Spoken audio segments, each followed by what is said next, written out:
लेकिन आगे बढ़ने से पहले फटाफट अंदाज में देख लेते हैं टॉप न्यूज में वो तमाम खबरें जो दिन भर छाई रही।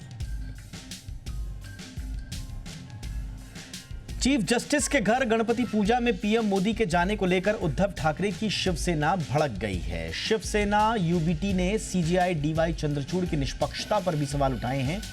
पार्टी के वरिष्ठ नेता संजय राउत ने सीजेआई को शिवसेना से जुड़े मामले से अलग होने की नसीहत दी है। इसके अलावा कई वरिष्ठ वकीलों ने भी इस मीटिंग पर सवाल उठाए, जबकि भारतीय जनता पार्टी ने सिर्फ इसे पूजा में शामिल होना करार दिया। वहीं शिवसेना नेता मिलिंद देवड़ा ने संजय राउत के बयान पर पलटवार किया।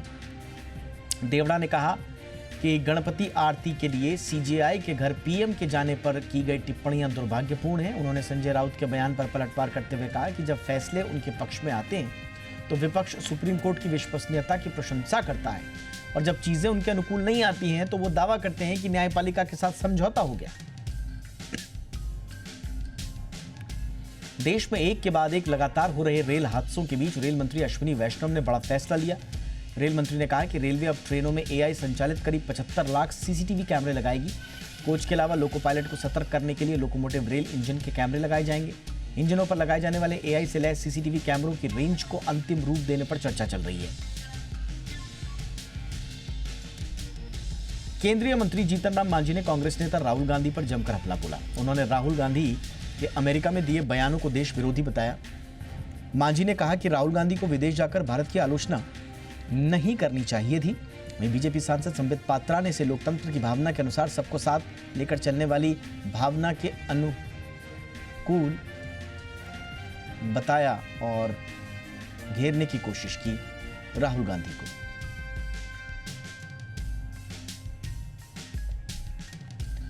बिहार के पूर्व मुख्यमंत्री लालू प्रसाद यादव का इलाज मुंबई के एक अस्पताल में चल रहा है। लालू को दिल से जुड़ी समस्याओं की शिकायत के बाद मुंबई के अस्पताल में भर्ती कराया गया है।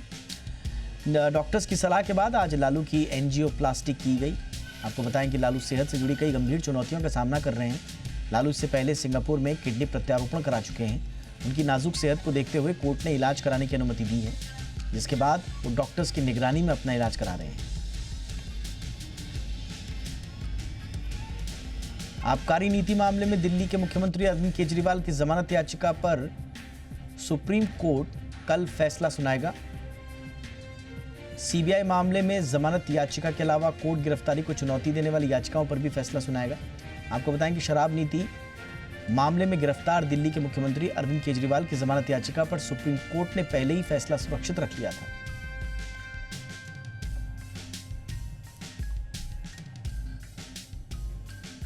सीपीएम के महासचिव सीताराम येचुरी का निधन हो गया है। उन्होंने 72 साल की उम्र में अंतिम सांस ली। सीताराम येचुरी दिल्ली के एम्स के आईसीयू में भर्ती थे। सीताराम येचुरी के निधन पर बीजेपी, कांग्रेस समेत कई पार्टियों के नेताओं ने शोक जाहिर किया। येचुरी 2015 में प्रकाश करात के बाद सीपीएम के महासचिव बने थे। उन्होंने पार्टी के दिवंगत नेता हरकिशन सिंह सुरजीत के साथ रहकर राजनीति सीखी। येचुरी 1974 में स्टूडेंट्स फेडरेशन ऑफ इंडिया में शामिल हुए और अगले ही साल पार्टी के सदस्य बन गए और इस तरह से उनका राजनीतिक सफर चला। अगले हफ्ते होने वाली फेडरल रिजर्व की बैठक से पहले आज यूरोपियन सेंट्रल बैंक ने ब्याज दरों में कटौती का ऐलान किया है।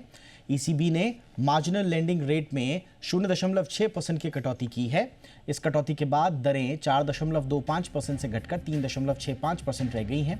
इसके साथ ही ईसीबी ने डिपॉजिट दरों में 0.25% की कटौती की है।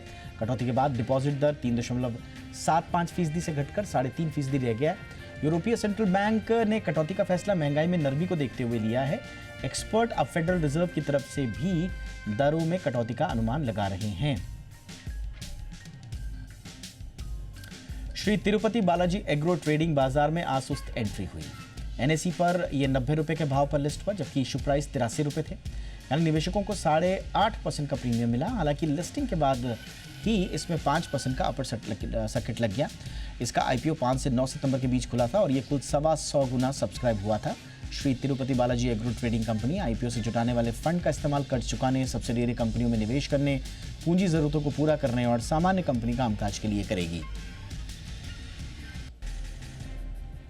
भारत पेट्रोलियम एक्सचेंज फाइलिंग में उसने बताया है कि उसने CBG यानी कि कंप्रेस्ड बायोगैस प्लांट के लिए GPS रिन्यूएबल्स के साथ जॉइंट वेंचर एग्रीमेंट किया है।